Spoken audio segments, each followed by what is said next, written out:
kulankan ay ku yeesheen magaalada Nairobi waxgaradka iyo odayaasha dhaqanka ee beeshan ayay ku muujiyeen siday uga xun yihiin hadaladii ay kaga hadleen shir ay isugu yimaadeen odayaasha dhaqanka beelaha Digil iyo Mirifle kuna aadana habka maamul u sameynta gobolada Koonfureed ee dalka qaarkood. Ugaas laba qayd oo kamid ah ugaasyadii ka hadlay kulankan ayaa ka hadlay ujeedada kulankooda maanta. idaacadaha ka dhageysanay si gardarra oo xishmad la'aan oo xurmo la'aan oo aan dadka Soomaaliyeed kala qaban oo nan anagu quurin qabiilada kale Soomaaliyeed oo naloo quuray waxaan doonaynaa apologies degdeg in laga bixiyo iyo raaligelin oo Digil iyo Mirifle ku saabsan oo istamadoodu fadhiyaan inay wasiirkoodii inay ku dhawaaqaan aflagaado aan la xishoonayn adiyad barwaxna waxa weeye aflagaadadaas waxaan idaacadaha ka dhageysanay wiilkii madaxweynaha Maxamed Siyaad Barre Allahu naxariisto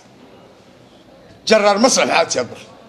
oo xog ogaal loo yahay sharaftiisa iyo Soomaalinimadiisa oo guri Soomaaliyeed ku dhashay kuna soo koray guri Soomaaliyeed oo kale sugan haya 19 sano isagii wax Maxamed Siyaad Barre dhalay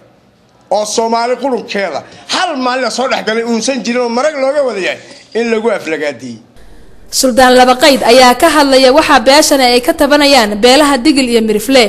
iyo waxyaabaha ay ka damacsan yihiin maamul sameynta gobolada. waxa kale ka jawaabaya su'aasha ma minority bay gobolada ku yihiin taariikhda dib u akhristo daaroonta gobolada majority ka saddexdan gobolba dadka walaaladooda la degay xuquuqda ku leena waa u aqoonsan yihiin hal nina xaqiisa kuma xadgudbin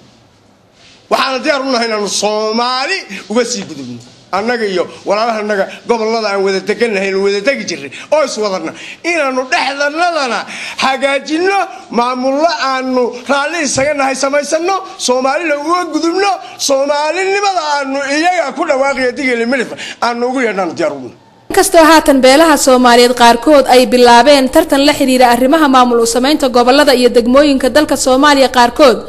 ayaa haddana dadka qaarkii waxa ay qabaan in gobolada odayaashan ay ku tartamayaan ay maamulaan kooxaha al-shabaab iyo mucaaradka dawladda